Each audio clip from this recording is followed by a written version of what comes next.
ఢిల్లీ పర్యటనలో ఉన్న తెలంగాణ సీఎం రేవంత్ రెడ్డి కేంద్ర మంత్రి సిఆర్ పాటిల్తో పాటు భేటీ అయ్యారు. తెలంగాణ ప్రాజెక్టుల గురించి కేంద్ర మంత్రితో చర్చించారు. గోదావరి జలాలను మూసీ నదికి అనుసంధించాలని ఇటీవల ప్రధానిని కోరామని సీఎం తెలిపారు. ఇప్పుడున్న నీటి కేటాయింపులు వినియోగం గురించి చర్చించారు. తెలంగాణ నికర జలాలపై సమ్మక్క సారక్క ప్రాజెక్టు, సీతారామ ప్రాజెక్టులు కడుతున్నామన్న సీఎం తెలంగాణ శాశ్వత కేటాయింపుల్లోని ప్రాజెక్టులపై ఏపీ ఎందుకు అభ్యంతరం చెబుతోందని ప్రశ్నించారు. మాకు నికర జలాల మీద కడుతున్న సమ్మక్క సారక్క కావచ్చు, లేకపోతే సమ్మక్క సారక్క కావచ్చు, లేకపోతే సీతారామ కావచ్చు, మా ఇతర ప్రాజెక్టులకు నికర జలాల కేటాయింపులు ఇంతవరకు జరగలేదు. మా నికర జలాల గోదావరిలో అదనపు నీళ్లు ఉన్నాయి, గోదావరి నీళ్లు సముద్రంలో కలుస్తున్నాయి, సముద్రంలో కలిసే నీళ్లు మేము వినియోగించుకుంటున్నాం అని వాదిస్తున్న ఆంధ్రప్రదేశ్ మా ప్రాజెక్టులకు ఎందుకు అభ్యంతరం పెడుతుంది? మా శాశ్వత ప్రాజెక్టులకు శాశ్వత కేటాయింపులు జరిగిన తర్వాతనే కదా నీకు వరద జలాలు ఉన్నాయా లేదా అని లెక్కదేలేదు.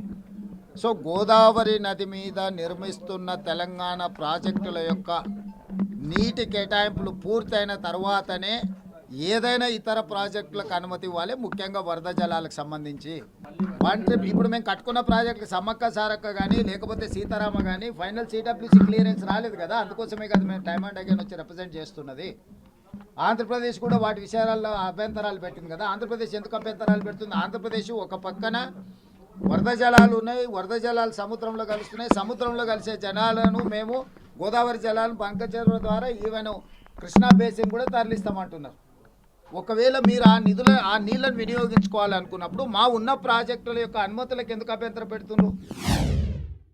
రేపు భవిష్యత్తులో మా ప్రాజెక్టులు పూర్తయి ఆయకట్టు స్థిరీకరించకపోతే మీకు టేలెండ్లో కట్టుకున్నా లేకపోతే వరద జలాల బేసిన్ మీద మీరు కట్టుకున్న ఆయకట్టు స్థిరీకరించబడితే రేపు నీటి కేటాయింపుల సందర్భం వచ్చినప్పుడు స్థిరీకరించిన ఆయకట్టుకు నీళ్లు కేటాయిస్తామంటారు. అప్పుడు శాశ్వతంగా ఈరోజు మాకు కృష్ణాలో వచ్చిన సమస్య ఏంది? కృష్ణా డెల్టాలో ఆయకట్టు స్థిరీకరించడం వల్ల ఈరోజు 811 టీఎంసీలు కృష్ణా నదిలో అందుబాటులో ఉన్న 512 టీఎంసీలు ఆంధ్రప్రదేశ్ వినియోగించుకుంటుంది, 299 మాత్రమే తెలంగాణ వినియోగించుకుంటుంది.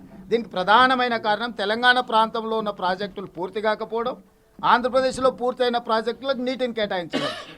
మళ్ళీ కృష్ణా నది మీద ఏ సమస్యనైతే ఎదుర్కొంటున్నామో అలాంటి సమస్యనే గోదావరి నది మీద మేము ఎదుర్కోవడానికి సిద్ధంగా లేము.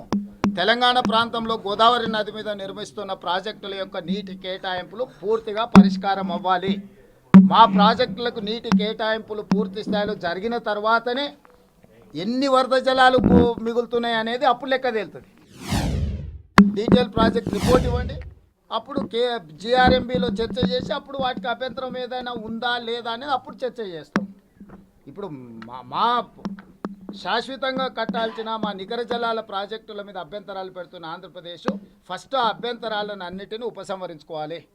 మా ప్రాజెక్టుల అనుమతిని వాళ్ళు వేగంగా ఇప్పించేటట్టు చూడాలి. కేంద్ర ప్రభుత్వంలో కూడా ఎన్డీఏలో వాళ్ళు భాగస్వాములు కాబట్టి ఒక్కసారి మా అనుమతులు క్లియర్ అయిపోతే మీకు అన్నీ క్లియర్ అవుతాయి.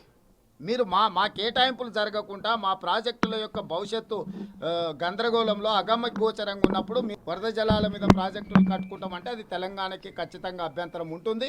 ఈ విషయంలో శశబిషలకు తావులేదు. తెలంగాణ ప్రభుత్వానికి స్పష్టత ఉన్నది. మొట్టమొదట గోదావరి నది మీద తెలంగాణ నిర్మించుకుంటున్న ప్రాజెక్టుల అనుమతులన్నీ వచ్చినాక మిగతా వాటి మీద ఏ చర్యలైనా తీసుకోవడానికి తెలంగాణ ప్రభుత్వం